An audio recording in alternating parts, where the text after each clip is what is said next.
तो hello everyone, so guys आज से हम करेंगे अपना शुरुआत। बात करते चैप्टर नंबर 1, ओके, जो है introduction to cost accounting. Okay, तो बहुत इंपॉर्टेंट चैप्टर है ये। ओके, मैं बात कर रहा हूँ टीवाई बीकॉम सेमेस्टर 5 और सीएमए इंटर और एफवाई बैफ। ओके, और अगर सीएमए फाउंडेशन के भी बच्चे हैं तो उनके लिए भी ये पूरा बेसिक नॉलेज उनको होना ही चाहिए, बिकॉज बहुत इंपॉर्टेंट है। देखिए, इतना डिटेल में कोई आपको नहीं सिखाएगा। आपने देखा रहेगा बच्चा लोग F Y S Y T Y में। ओके, और 11th 12th में आपने 11th 12th में बुक कीपिंग पढ़ा, उसके बाद आपने फिनेंशियल अकाउंटिंग पढ़ा, राइट। ओके, तो सर एक अकाउंटिंग तो था हमारे पास, तो ये दूसरा अकाउंटिंग सब्जेक्ट क्यों देना पड़ा, कॉस्ट अकाउंटिंग? क्या सर फिनेंशियल अकाउंटिंग से हमारे काम नहीं हो पा रहे थे क्या? फिनेंशियल अकाउंटिंग भी तो हम लोग को बता रहा था कि आपकी नेट कॉस्ट क्या आती है, आपका नेट प्रॉफिट क्या आता है और आपका सेल्स क्या होता है। क्यों हम ट्रेडिंग अकाउंट बनाते हैं, हम प्रॉफिट एंड लॉस अकाउंट भी बनाते हैं। तो हम ट्रेडिंग अकाउंट बनाते हैं तो देखिए उसके क्रेडिट साइड में सेल्स भी लिखते हैं, और हम लोग जब प्रॉफिट एंड लॉस अकाउंट बनाते हैं तो वहां पे हमारी क्या आ जाती है, प्रॉफिट भी पता चल जाता है। तो हम लोग तो बना तो ले रहे थे, राइट। हमें यही करना है ना, कैलकुलेशन ही तो करना है, राइट। तो वो तो फिनेंशियल अकाउंटिंग भी करके दे रहा था, बट रीजन क्या था, क्या प्रॉब्लम थी ऐसी फिनेंशियल अकाउंटिंग में जो पूरा नहीं हो पाया, जिसकी वजह से इसे लाया गया? तो देखिए बच्चा, कुछ ना कुछ लिमिटेशन थी फिनेंशियल अकाउंटिंग कर पा रहा था, की वजह से हमें एक नया सब्जेक्ट लाना पड़ा जिसका नाम है कॉस्ट अकाउंटिंग। ओके, अब ध्यान से सुनना बच्चा लोग। ओके, जो फिनेंशियल अकाउंटिंग है ना वो बहुत पुराना है। अगर मैं बात करूँ वो सन 1500 में ही आ गया था। ओके, बट अगर मैं बात करूँ ये जो नया सब्जेक्ट आया आपको कॉस्ट अकाउंटिंग, ये 150 से 200 साल पुराना ही रहेगा मेरे ख्याल से, 125 to 150 ईयर्स। ओके, इतना ही पुराना, ज़्यादा भी नहीं। ओके, तो अब ध्यान से सुनना, क्या प्रॉब्लम थी फिनेंशियल अकाउंटिंग में जिसके वजह से हमें ये सब्जेक्ट लाना पड़ा। देखिए, अगर मैं बात करूँ ना, एक सिंपल सा मीनिंग बच्चा लोग, फिनेंशियल अकाउंटिंग जो हमें प्रॉफिट देता है वो ओवरऑल ऑर्गेनाइजेशन का प्रॉफिट देता है। किसका देता है? पूरे ऑर्गेनाइजेशन, मतलब आपके ऑर्गेनाइजेशन का क्या टोटल प्रॉफिट है वो हमें फिनेंशियल अकाउंटिंग बताता है। जैसे एक एग्जांपल लोग, अभी हम लोग ना एक एग्जांपल लेते हैं जिससे मैं आपको समझा दूंगा फिनेंशियल अकाउंटिंग के क्या लिमिटेशन है जिसके वजह से हमें कॉस्ट अकाउंटिंग को। ओके, तो देखिए बच्चा लोग, सिंपल सा है, कुछ नहीं है। देखिए, एक सबसे पहला लिमिटेशन बता देता हूँ। फिनेंशियल अकाउंटिंग होता है ना बच्चा लोग, वो हमें ओवरऑल प्रॉफिट बताता है। क्या बताता है? Overall profit. जैसे एक एग्जाम्पल, अभी जैसे मैं पकड़ लेता हूँ विजनरी कॉमर्स एकेडमी। सपोज ये हमारा क्लास है जिसका नाम है विजनरी कॉमर्स एकेडमी। तो देखिए, मैं बात कर रहा हूँ वीसीए करके एक कंपनी है। मैंने अपने कंपनी के अंदर चार्टर्ड अकाउंटेंट रखा है जो मेरे बुक्स ऑफ अकाउंट को मेंटेन करता है। ओके, मैंने देखा कि जो उन्होंने मुझे प्रॉफिट बताया, बोला कि देखिए संजय, आपकी जो कंपनी है बीसीए, इसको ओवरऑल प्रॉफिट जो हो रहा है, टोटल प्रॉफिट, उन्होंने बोला कि संजय सर, आपको टोटल 30 lakhs का प्रॉफिट होगा। 30 lakhs का। अब ध्यान से सुनना, मेरे यहाँ पे 3 टाइप के प्रोडक्ट बनते हैं। कितने टाइप के? 3 टाइप के प्रोडक्ट। चलिए, अगर मैंने क्लास की बात किया है तो बच्चा मैं यहाँ पे बता रहा हूँ, मेरे पास बैचेस रहेगी 11th 12th F1। तो देखिए, मेरे बीसीए क्लास में ना बच्चा, 11th की बैच है, 12th की बैच है, ओके, F1 की बैच है, SY, Y, CMA foundation, okay, and last अगर मैं पकड़ूँ, CMA, राइट। ये सारी बैच मेरे यहाँ पे रन है। अब ध्यान से सुनना, मैंने चार्टर्ड अकाउंटेंट था, उनको मैंने बोला कि सर, आपने तो टोटल प्रॉफिट बता दिया 30 lakhs है, ये भी जानना चाहता हूँ कि बैच से मेरे को सबसे ज़्यादा प्रॉफिट और कौन सी बैच से मेरे को, किसी आप बता सकते हैं? ये फिनांस चार्टर्ड अकाउंटेंट को हमें नहीं, आपको कौन से बैच से आपको लॉस होता है, कौन से बैच से आपको प्रॉफिट होता है, इसी के लिए हमें आना पड़ा कि कॉस्ट अकाउंट। कॉस्ट अकाउंट है वो हमें बैच वाइज पूरा बता देगा, सर आपको कौन से बैच से प्रॉफिट हो रहा है और कौन से बैच से लॉस हो रहा है। तो मैं फ्यूचर में क्या कर सकता हूँ, डिसीजन ले सकता हूँ। जैसे एक एग्जांपल, 30 lakhs का प्रॉफिट हो रहा है, तो देखिए मैं यहाँ पे बोल रहा हूँ, ये 11th की जो बैच है, सपोज 11th की बैच से 5 लाख का प्रॉफिट हुआ, 12th की बैच से 50 लाख का। समझ में आया? ओके, याद रखेगा। यहाँ पे सपोज सीएमए फाउंडेशन की बैच से 5 लाख का, और यहाँ पे सीएमए इंटर की बैच से 5 लाख का प्रॉफिट हो रहा है। ये जो 3 बैच है, FY SY TY, यहाँ पे 3 लाख का लॉस, TY से मुझे 5 लाख का प्रॉफिट हो रहा है और यहाँ से मेरे को 3 लाख का नुकसान। ओके, तो देखिए काउंट कीजिए कितना हो रहा है। देखिए, अगर मैं बात करूँ, 15 और 5 20 लाख हो गया, 20 ये 25, 30 और 35 लाख। तो देखिए 35 लाख का तो मुझे प्रॉफिट हुआ है, बट जिसमें से दो बैच जो है FY एंड SY, यहाँ पे 3 लाख का लॉस हो रहा है, यहाँ पे 2 लाख का लॉस हो रहा है। तो ये जो लॉस हो रहा है ये मुझे फिनेंशियल अकाउंटिंग नहीं बता के दे पा रहा था। कौन नहीं दे पा रहा था बच्चा? फिनेंशियल अकाउंटिंग नहीं बता पा रहा था। फिनेंशियल अकाउंटिंग मुझे ओवरऑल प्रॉफिट बता पा रहा है। क्या बता पाता है? Overall profit. सर आप संजय सर, आपकी जो BCA है उसको 30 लाख का प्रॉफिट हो रहा है।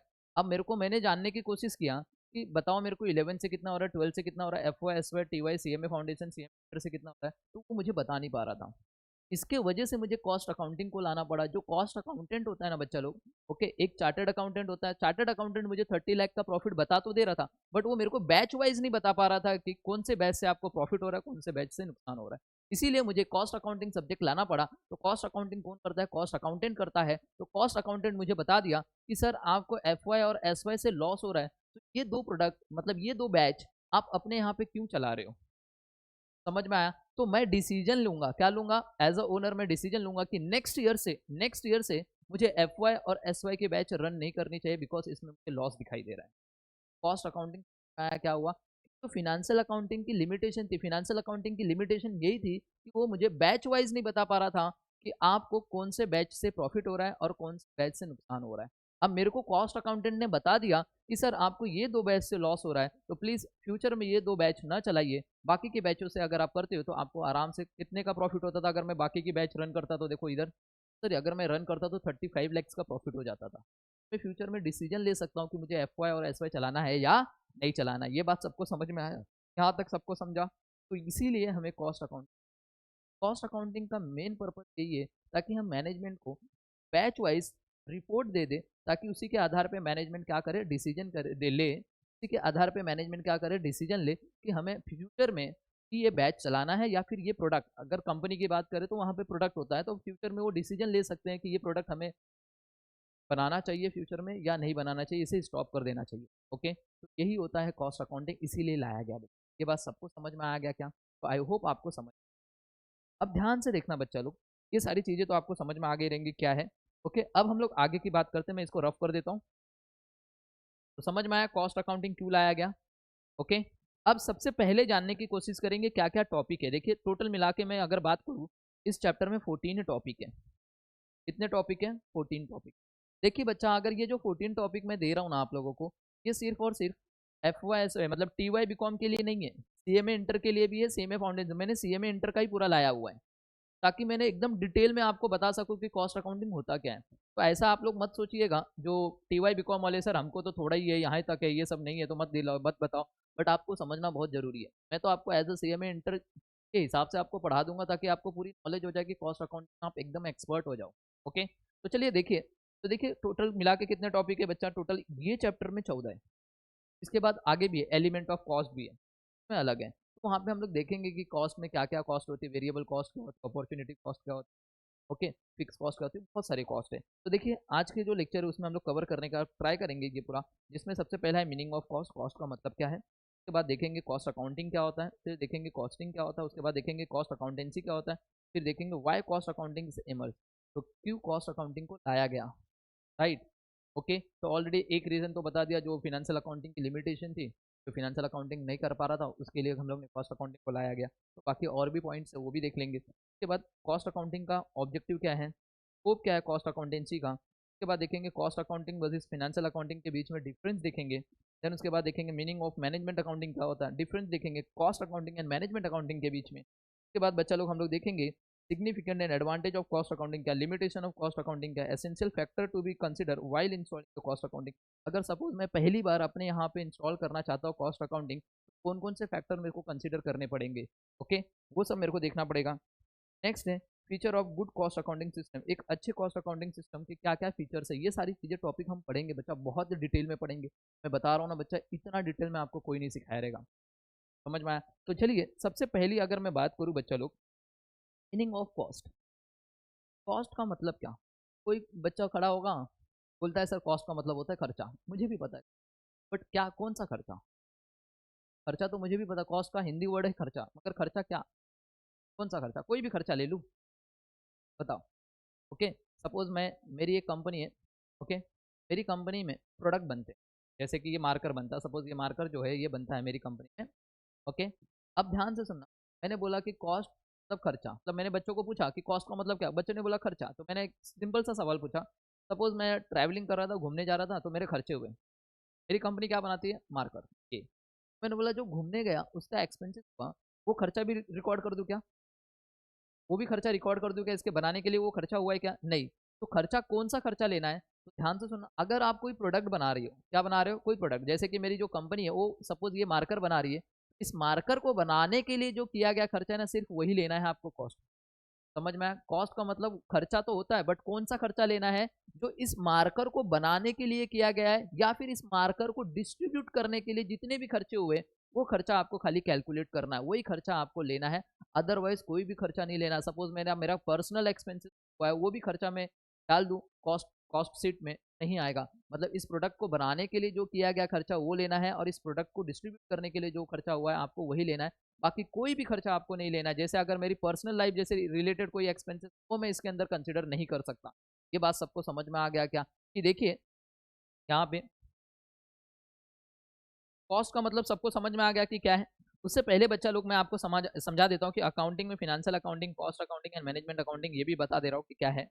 ओके, सबसे पहला अगर हम लोग देखें बच्चा लोग, अकाउंटिंग की बात करते हैं, क्या देखते हैं, अकाउंटिंग। तो देखिए बच्चा, अकाउंटिंग का मतलब क्या होता है, सिंपल सा। कोई बात मुझे बताएगा अकाउंटिंग का मतलब क्या होता है, राइट। सर हम लोग ना 11 12 से पढ़ते आ रहे हैं अकाउंटिंग का, बट हमें अभी तक पता ही नहीं था कि अकाउंटिंग का मतलब क्या होता है। देखिए सीधी भाषा में बता रहा हूँ, अकाउंटिंग है डेटा को कलेक्ट करना, collection, okay, proper wise record करना। मतलब क्या, आपने डेटा को कलेक्ट किया, collection, recording, okay, classification and summer, इसी को अकाउंटिंग का सिंपल सा मीनिंग। आपने डेटा को कलेक्ट किया, उसको प्रॉपर रिकॉर्ड करो, उसको क्लासीफाई कीजिए, नेचर का, वो डायरेक्ट नेचर का है, इनडायरेक्ट नेचर का है, ओके, मतलब वो फिक्स्ड है या वेरिएबल है, आपको क्लासीफाई करना है, फिर प्राइस करना है। प्राइस मतलब प्रॉफिट एंड लॉस अकाउंट बनाइए या फिर कॉस्ट शीट बनाइए। तो अकाउंटिंग का मतलब यही होता है, डेटा को क्या करना है, कलेक्शन करना है, उसको कलेक्शन करना है, उसको रिकॉर्ड करना, क्लासिफिकेशन, प्राइस, यही होता है अकाउंटिंग, मतलब यही। समझ में आ गया क्या। अगर मैं बात करूँ फिनेंशियल अकाउंटिंग, तो फिनेंशियल अकाउंटिंग का काम क्या है, देखिए मैं यहाँ पे दिखा देता हूँ बच्चा। फिनेंशियल अकाउंटिंग का काम क्या है, to find out the profit और लॉस ऑफ एन ऑर्गेनाइजेशन। बस मैंने आपको यही बताया। फिनेंशियल अकाउंटिंग हमें क्या देता है, वो हमें प्रॉफिट एंड लॉस तो बताता है, बट पूरे ऑर्गेनाइजेशन का प्रॉफिट एंड लॉस बताता है। अगर मैं कॉस्ट अकाउंटिंग की बात करूँ, तो कॉस्ट अकाउंटिंग हमको क्या बताता है, to find out the cost and profit of a product और अ सर्विस। अगर हम कोई प्रोडक्ट बनाते हैं, तो उस प्रोडक्ट की क्या कॉस्ट आएगी, उस प्रोडक्ट से क्या प्रॉफिट होगा, उस प्रोडक्ट को कौन से प्राइस में सेलिंग प्राइस करना है, ये सारी चीजें हमें कौन बता के देता है, कॉस्ट। ओके, कॉस्ट अकाउंट का समझा मतलब क्या है बच्चा लोग, cost account product wise profit बता के देगा कि इस प्रोडक्ट से आपको प्रॉफिट हो रहा है या लॉस हो रहा है। समझ में आ गया। अगर मैं बात करूँ मैनेजमेंट अकाउंटिंग, तो मैनेजमेंट अकाउंटिंग का मेन पर्पस तो है डिसीजन लेना, क्या लेना, डिसीजन लेना। बट डिसीजन लेने के लिए कोई ना कोई डेटा चाहिए। अब वो डेटा उनको कौन प्रोवाइड करता है, एक फिनेंशियल अकाउंटिंग वाला डेटा प्रोवाइड करता है, एक कॉस्ट अकाउंटिंग वाला डेटा प्रोवाइड करता है।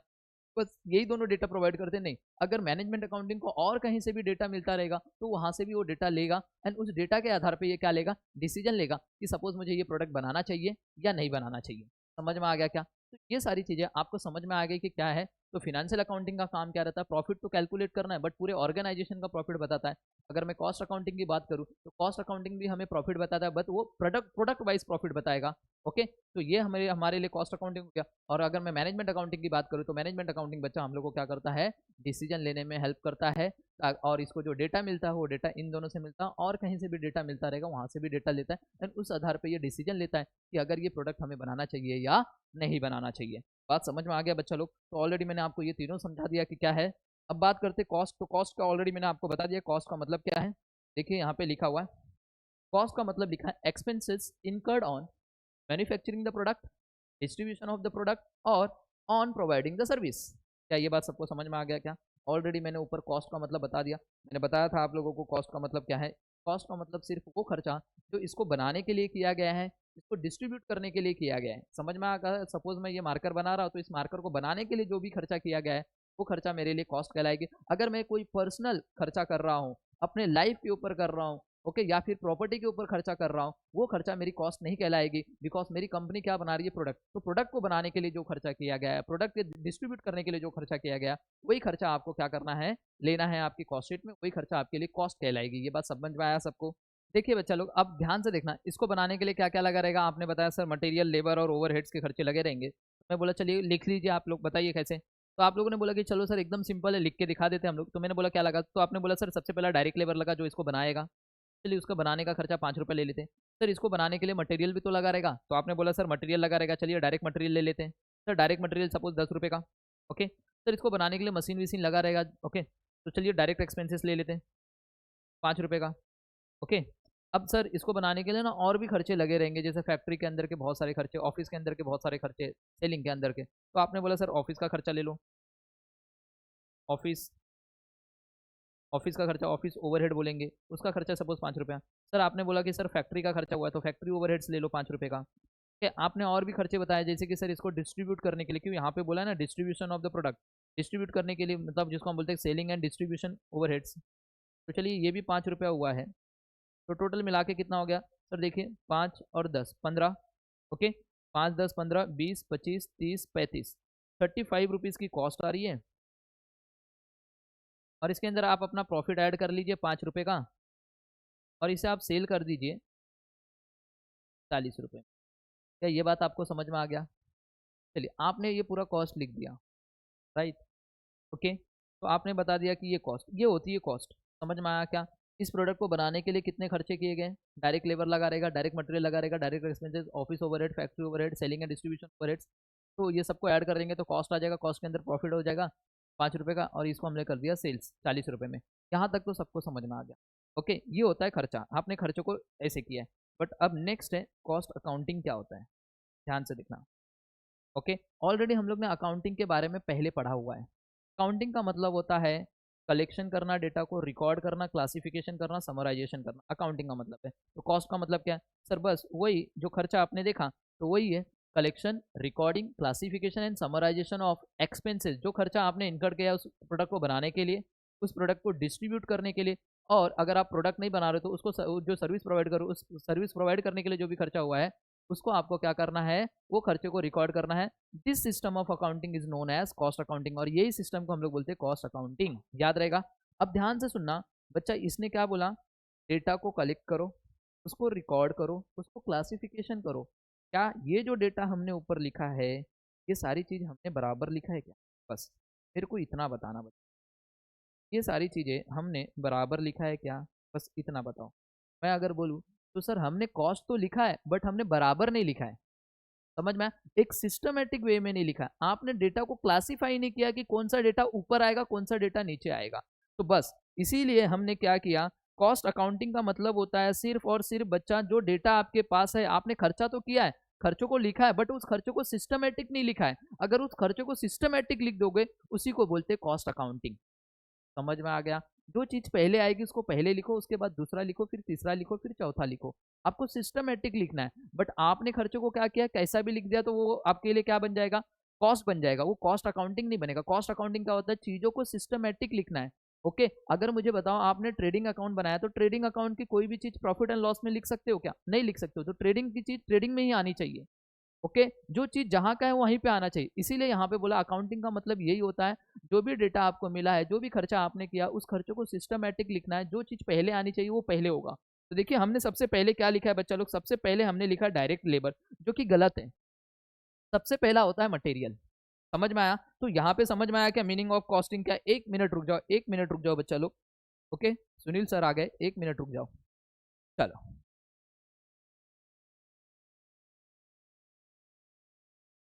ये समझ में आया सबको? यहाँ तक सबको समझ में आ गया? तो मेरे कहने का मतलब समझा आपने, जो खर्चा किया वो खर्चा सिस्टमेटिक वे में होना चाहिए। तो चलिए अब मैंने यहाँ पे बोला कि collection, recording, classification, summarisation of खर्चा, जो भी खर्चा आपने किया उस प्रोडक्ट को बनाने के लिए। तो देखिए सेम सबसे पहला हमें करना होगा, अगर मैं इसको डायरेक्ट मटेरियल बोल दूँ, उसके बाद डायरेक्ट मटेरियल कितने का, 10 रुपये का। उसके बाद बच्चा डायरेक्ट लेबर है 5 रुपये का। उसके बाद डायरेक्ट एक्सपेंसेस है, ओके, डायरेक्ट एक्सपेंसेस 5 रुपये का। अगर मैं इसको टोटल करूँ ये हो गया 20 रुपये। इसको बोलते हैं प्राइम कॉस्ट। क्या बोलेंगे? Prime cost. देखो मैं सिस्टमेटिक जा रहा हूँ, इसको हम लोग क्या बोलेंगे, प्राइम कॉस्ट, याद रहेगा। उसके बाद देखिए फैक्ट्री का खर्चा, मतलब देखिए मैंने पहले ऑफिस का खर्चा लिख दिया जो गलत है, पहले फैक्ट्री का खर्चा आएगा, तो इसके अंदर ऐड होगा फैक्ट्री का खर्चा, ये हो गया 5 रुपया, ये हो गया 25 रुपये, इसको बोलते हैं वर्क कॉस्ट। इसके बाद ऐड होगा ऑफिस का खर्चा, ऑफिस का खर्चा इतना है, तो ये हो गया 30 रुपये, इसको बोलेंगे कॉस्ट ऑफ प्रोडक्शन, ओपी। इसके अंदर ऐड करेंगे सेलिंग एंड डिस्ट्रीब्यूशन ओवरहेड 5 रुपया, ये मिल गई हमारे लिए कॉस्ट ऑफ सेल्स, ओके 35। इसमें मैं ऐड करूंगा प्रॉफिट 5 रुपए का, तो मुझे मिल जाएगा सेल्स, ये हो गया 40 रुपया। दिखा, ये सिस्टमेटिक है। दिखा, आपने खर्चा ऐसे रिकॉर्ड किया था जो कि गलत है। आपने देखो सिस्टमेटिक वे में नहीं, मैंने देखो एकदम सिस्टमेटिक वे में रिकॉर्ड किया। ये सिस्टम चलना चाहिए, तो वो होता है कॉस्ट अकाउंटिंग। तो कॉस्ट अकाउंटिंग का मतलब कि जो भी खर्चा आपने किया है, उन खर्चों को अगर आप प्रॉपर एक सिस्टमेटिक वे में अगर आप करते हो, उसी को बोलते हैं कॉस्ट अकाउंटिंग। तो कॉस्ट का मतलब सिर्फ खर्चा होता है। तो खर्चा आपने जो प्रोडक्ट को बनाने के लिए किया है वो खर्चा लेना है, तो मैंने खर्चा तो ले लिया, ये मेरे लिए खर्चा हो गया। बट अगर मैं उसको सिस्टमेटिक वे में कर दूं तो वो मेरे लिए कॉस्ट अकाउंटिंग हो गया। समझ में आ गया? मैंने क्लासीफाई कर दिया कि कौन सा खर्चा किसका है, मैंने उसको रिकॉर्ड भी प्रॉपर सिस्टमेटिक किया, मैंने उसको समराइज करके देखिए, मैंने प्रॉफिट भी निकाला 5 रुपये, इधर भी 5 रुपये, मगर मैंने सिस्टम नहीं, कोई भी चीज़ किधर भी लिख दिया था। अगर वो कोई भी चीज़ किधर भी लिख दोगे वो गलत हो जाएगा। कहने का मतलब समझा, कॉस्ट एंड कॉस्ट अकाउंटिंग में समझा। अब नेक्स्ट है कॉस्टिंग। बच्चा नेक्स्ट क्या है? कॉस्टिंग। अब कॉस्टिंग क्या है? तो देखिए, ascertainment of procedure for calculation of cost in a particular case is known as costing. Procedure का मतलब होता है बच्चा मेथड, कौन से मेथड से आप अपने कॉस्ट को कैलकुलेट कर रहे हो एक पर्टिकुलर केस में, उसी को बोलते हैं हम लोग कॉस्टिंग। याद रहेगा क्या बोला? कौन से मेथड से आप अपनी कॉस्ट को कैलकुलेट कर रहे हो in a particular case. Particular case कुछ भी हो सकता है। अगर आप प्रोडक्ट बना रहे हो तो प्रोडक्ट आपके लिए पर्टिकुलर केस है, अगर आप सर्विस प्रोवाइड कर रहे हो तो सर्विस आपके लिए क्या है, एक पर्टिकुलर केस है। तो आप बहुत जरूरी है, कॉस्टिंग का मतलब है कि किस मेथड से आप अपनी कॉस्ट को कैलकुलेट कर रहे हो। क्या सबको, सब जितने भी मैन्युफैक्चरिंग इंडस्ट्री है, सब अपनी कॉस्ट को कैलकुलेट करने के लिए एक ही मेथड अप्लाई करते रहेंगे? Answer is no. तो यहाँ पे वही बोल रहा है, कॉस्टिंग हमें ये बताता है, कॉस्टिंग हमें ये बताता है कि कौन सी इंडस्ट्री आप हो तो आपके लिए कौन सा मेथड आपके लिए एप्लीकेबल होगा। जैसे एक एग्जांपल, मैं टीचिंग लाइन में हूँ, मैं सर्विस प्रोवाइड करता हूँ, तो मेरे लिए जो मेथड सबसे सुटेबल मेथड होगा वो सर्विस कॉस्टिंग। मेरी कंपनी का अगर मुझे कॉस्ट कैलकुलेट करना होगा तो मैं सर्विस कॉस्टिंग करूंगा या फिर ऑपरेटिंग कॉस्टिंग के थ्रू अपनी कॉस्ट को कैलकुलेट करूंगा। अगर कोई कंपनी प्रोडक्ट बना रही है तो उस प्रोडक्ट को बनाने के लिए वो अपनी कॉस्ट को ये वाले मेथड से यूज करते हैं, जिसको बोलते हैं कॉस्ट शीट। समझ में आ गया? Okay okay. अभी ध्यान से सुनना, अगर कोई कंपनी है जो मेडिसिन बना रही है, फार्मास्यूटिकल कंपनी है, अगर कोई फार्मास्यूटिकल कंपनी है बच्चा लोग, वो अपनी कॉस्ट को ना, कॉस्ट को कैलकुलेट करने के लिए बैच कॉस्टिंग मेथड अप्लाई करती है। कौन सा मेथड? Batch costing. तो कॉस्टिंग का मतलब समझा, कॉस्टिंग का मतलब कि कौन से प्रोसीजर, मतलब कौन से मेथड से आप अपने कॉस्ट को कैलकुलेट कर रहे हो, इसको बोलते हैं हम लोग कॉस्टिंग। याद रहेगा? तो कॉस्ट को कैलकुलेट करने के लिए बहुत सारे मेथड है। ओके, तो हर एक इंडस्ट्री के लिए अलग अलग मेथड है। आप जो इंडस्ट्री हो तो आपको वो मेथड से आपको कॉस्ट कैलकुलेट करना है। सिर्फ और सिर्फ एक ही मेथड नहीं चलेगा। अगर सपोज आप कंस्ट्रक्शन इंडस्ट्री हो, कंस्ट्रक्शन मतलब आपने कोई बिल्डिंग बना रहे हो, या फिर आप कोई फ्लाईओवर बना रहे हो, या फिर कोई ब्रिज बना रहे हो, तो ब्रिज बनाने के लिए ये मेथड नहीं चलेगा। वहां पे आपके लिए बनाया गया है कॉन्ट्रैक्ट कॉस्टिंग। ओके, तो कॉन्ट्रैक्ट कॉस्टिंग मेथड के थ्रू आप अपनी कॉस्ट को कैलकुलेट करोगे। ये मेथड से आप कॉस्ट कैलकुलेट नहीं कर सकते। अगर मैं टीचिंग लाइन में हूँ तो टीचिंग लाइन के लिए ये मेथड अप्लीकेबल नहीं है बच्चा।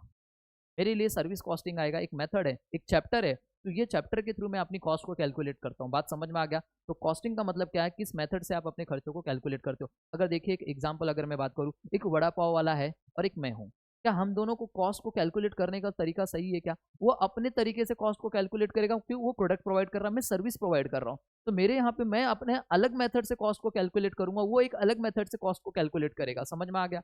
अगर ओके याद रहेगा, तो दोनों के कॉस्ट कैलकुलेट करने का तरीका अलग अलग रहेगा, दोनों का सेम नहीं रहेगा। क्या मैं सेम उसकी की जैसा प्रोडक्ट प्रोवाइड कर रहा हूँ? क्या मैं भी वड़ा पाव बेच रहा हूँ? नहीं, मैं तो सर्विस दे रहा हूँ, मैं तो टीचिंग लाइन में, तो मेरे लिए अलग अलग मेथड होंगे।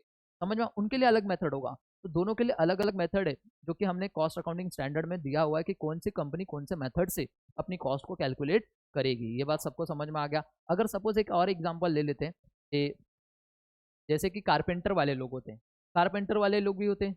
ओके, सपोज कारपेंटर वाले हैं, वो गए दो लोगों के घर पे, एक ए और एक बी। ए के घर पे भी सोफा बनाना है और बी के घर पे भी सोफा बनाना है। तो मुझे बताना, ए और बी की जो कॉस्ट है वो सेम आएगी क्या? ए बोलेगा भाई मेरे को सोफा तो बनाना है, बट मेरे को ना बहुत बड़ा अच्छा सोफा बनाना, थोड़ा महंगा वाला बनाना। बी बोलता भाई मेरा बजट नहीं, मेरे को थोड़ा कम पैसा वाला। तो वहां पे जो कारपेंटर है वो जो खर्चा कैलकुलेट करेगा, वो खर्चा कैलकुलेट कौन से मेथड का? दोनों के लिए सेम कॉस्ट आएगी? नहीं, दोनों के लिए डिफरेंट डिफरेंट कॉस्ट आएगी। तो यहाँ पे जो कारपेंटर खर्चे को कैलकुलेट कर रहा है वो जॉब कॉस्टिंग मेथड अप्लाई कर रहा है। कौन सा मेथड अप्लाई कर रहा है? Job costing. तो पता चला कॉस्टिंग का मतलब क्या है? कॉस्टिंग का मतलब ये है कि किस मेथड से आप अपने खर्चों को कैलकुलेट करते हो। ये बात सबको समझ में आ गया क्या? ये बात सबको समझ में आ गया क्या? ओके, तो आई होप आपको समझ में आ रहेगा। अब हम बात करते हैं कॉस्ट अकाउंटेंसी। क्या है? Cost accountancy. ओके, तो देखिए कॉस्ट अकाउंटेंसी क्या है? When principle of cost accounting and costing are applied for calculation of cost, it is known as cost accountancy. Okay, जब हम cost accounting and costing, cost accounting मतलब ऊपर वाला जो इसके ऊपर वाला है, देखिए ये वाला, और ओके ये वाला कॉस्ट अकाउंटिंग वो, और ये कॉस्टिंग, जब हम दोनों को ऐड कर देते हैं उसके साथ हम कुछ प्रिंसिपल भी फॉलो करते हैं, तो हमारे लिए होता है कॉस्ट अकाउंटेंसी। समझ में आ गया क्या? सिंपल है। देखिए कॉस्ट अकाउंटेंसी का मतलब एकदम सिंपल, डेटा, आपने डेटा को क्या किया? कलेक्ट किया, क्लासिफिकेशन किया, समराइज किया, सिस्टमेटिक वे में किया, इसको बोलते हैं हम लोग बोलेंगे कॉस्ट अकाउंटिंग। इसको हम लोग क्या बोलेंगे? Cost accounting. अब जिस मेथड से आप कर रहे हो, अगर मैं कोई फार्मास्यूटिकल इंडस्ट्री हूँ तो मैंने डेटा कलेक्ट किया रहेगा, क्लासिफिकेशन किया रहेगा, फिर उसके लिए मैंने फार्मास्यूटिकल कंपनी तो बैच कॉस्टिंग सिस्टम से किया रहूँगा। तो देखिए यहाँ पे मैंने डेटा को कलेक्ट किया, क्लासिफिकेशन किया, समराइज किया, ये वाले कॉस्ट अकाउंटिंग में। एंड इस मेथड से अगर मैं फार्मास्यूटिकल हूँ तो मैंने खर्चों को ये मेथड से करना है। कॉस्टिंग मतलब मेरे को बता दिया कि फार्मास्यूटिकल कंपनी, तो बैच कॉस्टिंग के मेथड से मैंने खर्चों को रिकॉर्ड किया है।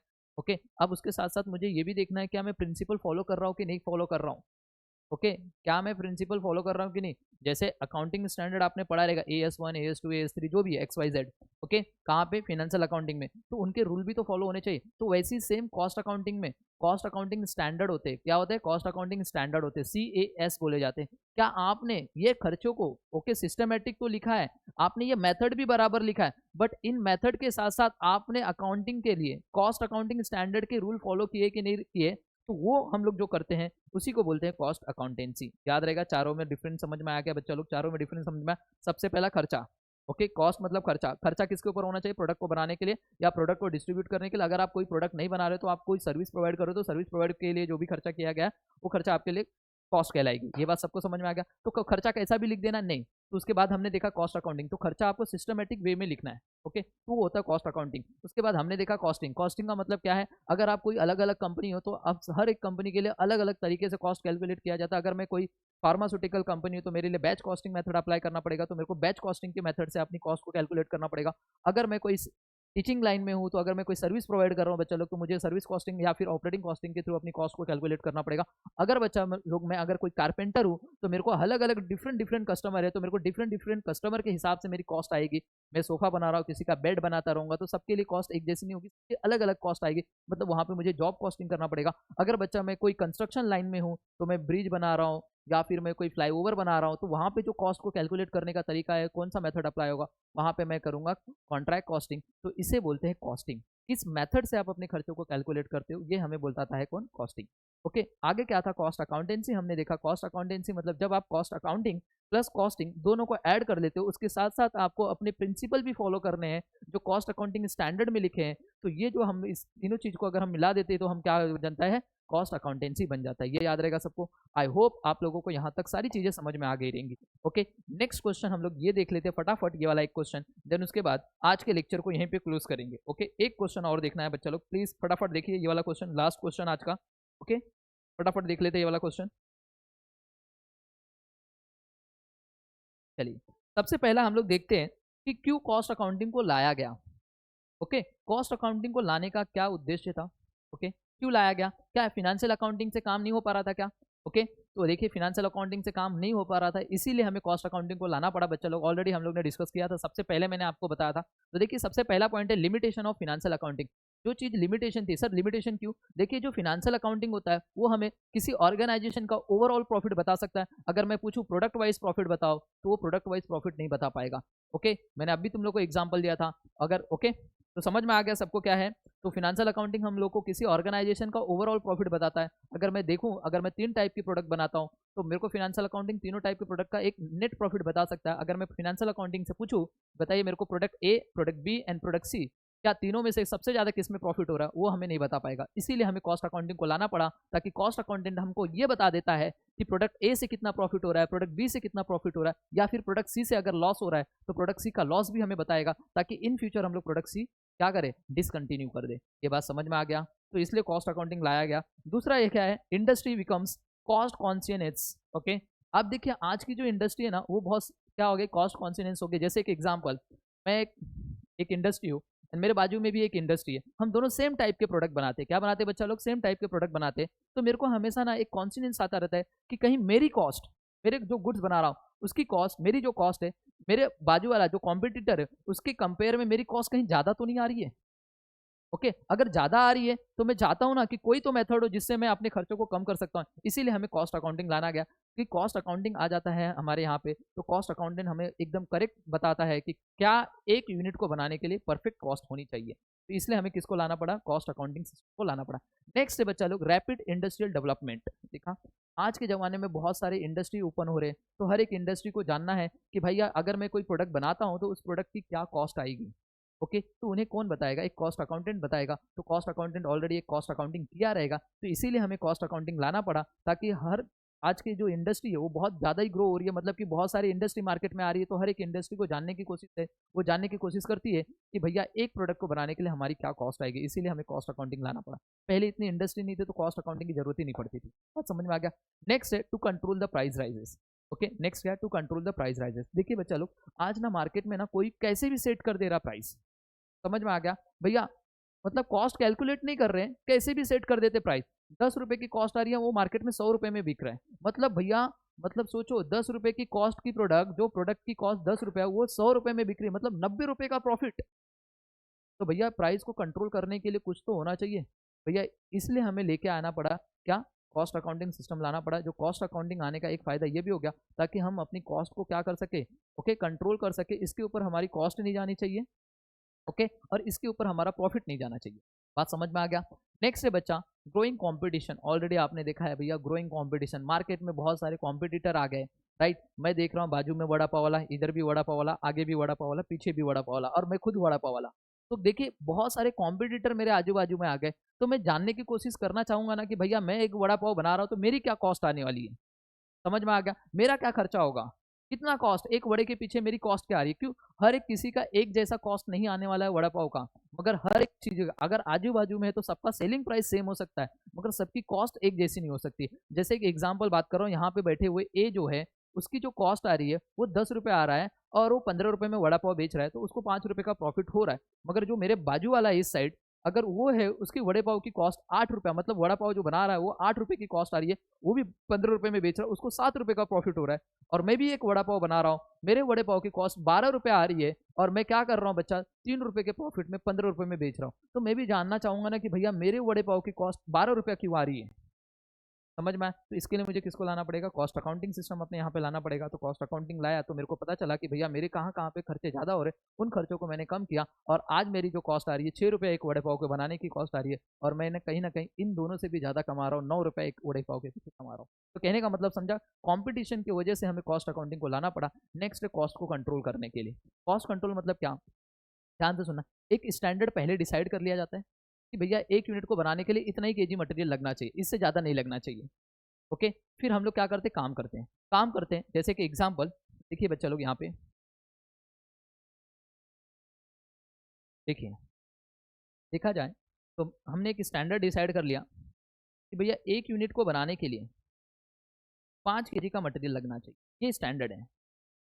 फिर हमने देखा एक्चुअल, ओके एक यूनिट को बनाने के लिए अगर आपने 6 केजी लगा दिया तो भैया आप एफिशिएंट नहीं हो, आप अपनी कॉस्ट को कंट्रोल नहीं कर पा रहे हो, समझ में? ये स्टैंडर्ड हमने लेके आ गया। ये स्टैंडर्ड बताने के लिए हमें कॉस्ट अकाउंटिंग को लाना पड़ा। अगर हम स्टैंडर्ड ही नहीं निकालेंगे कि देखिए जैसे अगर हम लोग पहले होता है जैसे कि हम 12th में जाते हैं या फिर टीवाई में जा रहे हैं, अभी हम लोग टीवाई में हैं, तो हम लोग पहले दिन डिसाइड कर लेते हैं कि भैया टीवाई में कितना आना चाहिए अपना, उस हिसाब से आप मेहनत करते हो। ऐसी कोई भी कंपनी कोई प्रोडक्ट बनाती है ना, उस प्रोडक्ट को बनाने के लिए क्या क्या खर्चे लगने वाले कंपनी पहले से डिसाइड कर लेती है कि भैया इससे ज़्यादा तो खर्चा नहीं होना चाहिए। तो यहाँ पे वही बोल रहा है कि देखिए हम कॉस्ट अकाउंटिंग के आने से एक फायदा ये भी हो गया, इसलिए हमें कॉस्ट अकाउंटिंग लाना पड़ा ताकि हम एक स्टैंडर्ड डिसाइड कर सके कि एक यूनिट को बनाने के लिए कितना केजी लगना चाहिए। अगर इससे ज्यादा केजी लग रहा है तो मेरे लिए नुकसान है, समझ में आ गया? जैसे कि इस वाले केस में देखिए स्टैंडर्ड हमने तो सोचा था कि एक यूनिट को बनाने के लिए 5 केजी लगेगा, बट एक यूनिट को बनाने के लिए 6 केजी लग जा रहा है। मतलब कहीं ना कहीं हमारी ऑर्गेनाइजेशन क्या कर रही है? 1 केजी का नुकसान झेल रही है। तो अगर यही बंदा अगर एक यूनिट को बनाने के लिए 4 केजी लगा दे तो भैया बस मस्त मस्त, आपने बहुत अच्छा काम किया, कहने का मतलब समझ में आ गया? तो कॉस्ट को कंट्रोल करने के लिए एंड बहुत सारी देखिए एक लास्ट पॉइंट बचा लो, to comply with the legislation like essential commodities act, industrial development regulation act, तो बहुत सारे एक्ट भी आ गए। उन एक्ट को समझने के लिए बच्चा लोग हमें कॉस्ट अकाउंटिंग लाना पड़ा। तो कहने का मतलब समझ में आया। अगर ये क्वेश्चन आपको आता है 5 नंबर के लिए, 6 नंबर के लिए, तो प्लीज़ बच्चा आपको ये लिखना है। ये मैं बात कर रहा हूँ जून 2018 में 5 नंबर के लिए आया था, सीएमए इंटर के लिए आया था। बट आपको भी पता होना चाहिए ये कॉस्टिंग, ओके, क्यों कॉस्ट अकाउंटिंग लाना पड़ा। तो गाइज आज के लेक्चर में हम लोग यहीं पे खत्म करते हैं। नेक्स्ट लेक्चर से हम ट्राई करेंगे कि पूरा का पूरा ये चैप्टर जो है हमारा फर्स्ट चैप्टर जो भी है ये पूरा क्लोज करेंगे। आई होप आप लोगों को यहाँ तक सारी चीजें समझ में आई रहेंगी। तो मिलते हैं नेक्स्ट लेक्चर में। Bye bye and take care everyone.